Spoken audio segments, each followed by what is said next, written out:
Luke, this is the first production prototype of the Taurus Standard, and I've sold a lot of these. This one was built early in 2000, and in fact is the fourth one I built. There's going to be a few guitars that I'm going to show you that have a little story to go along with them, and this one is one of those guitars. I remember I was driving to work one day, and I pretty much imagined this guitar in my imagination. I could even hear it in my musical imagination a little bit too. Before I start cutting wood for a guitar, I have to be able to repeatedly hear it in my musical imagination. Then it's simply a matter of choosing the materials and getting to work. This design came together really fast for me. And I was so confident that it was going to work that I actually got to the shop that morning and had coffee, waited for the West Coast to wake up, called San Francisco. I called the office of Guitar Player magazine and spoke to a fellow there that reviews guitars, asking them if they would like to review my new product, and they were delighted. Just let us know when it's on its way. And the guitar had not been built, it had not even been sketched. But I was pretty excited about the idea. Well, to make a long story short, I sent them the first one, the first Taurus Standard, which netted me my second Guitar Player Magazine Editor's Pick Award. Bless their hearts, I'm very humbled by that. But it could easily have turned out the worst, so we got a little bit lucky with the Taurus Standard.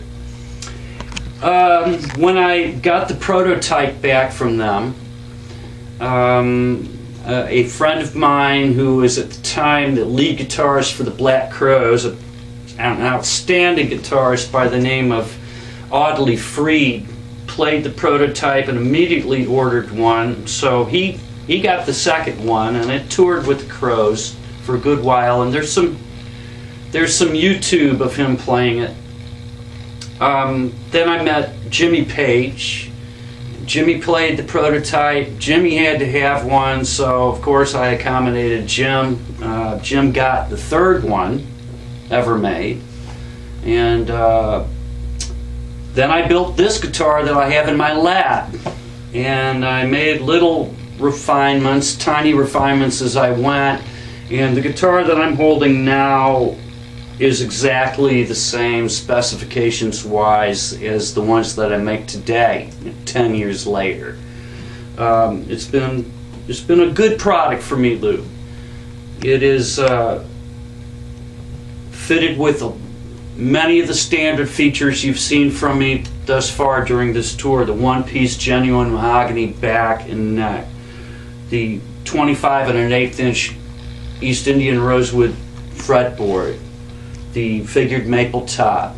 Importantly, again, is the paper-thin nitrocellulose lacquer finish that doesn't choke the sound of the wood as much as a thicker polyester or urethane would. And very similar to some of the earlier guitars we've looked at thus far, again, we have some creations from Steve Blucher at DiMarzio. And 5-way switch. We have our dual independent volume controls that we saw in the FLE prototype with the master tone. Same control layout as the gold top we played earlier.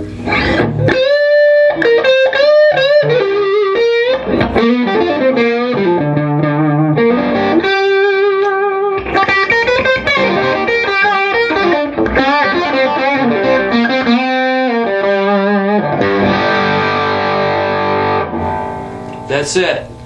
Going back to this Taurus Standard, I was a little bit confused earlier about this guitar. And then I realized, when I looked at this brochure, I realized that this guitar and this guitar, these are both same guitars. I believe that the pickups had been swapped at some point, but these two guitars are the same guitar, which means that this is actually the very first one I ever made. You may recall the story. I thought of the guitar on the way to work, called Guitar Player, and asked for it to be reviewed before it had ever been built. This is actually that guitar. This is the guitar that I received one of my Editor's Pick Awards for, and you know, Jimmy Page played it, Audley of the Black Crowes and the Dixie Chicks, and Peter Frampton and whoever else he plays with. All those guys played this guitar and ordered guitars from it. Brad Whitford of Aerosmith began a good relationship with Brad with this guitar. I loaned it to him for a show. And I'll never forget him storming out on stage playing Toys in the Attic on this guitar. And by the end of the night, we had several guitars on order for him, and he's a real sweetheart. So wanted to fill out the story on this particular one. This one's really close to my heart. It has a lot of my personal history in it that I wanted you to be aware of. So there it is. This is actually the first one.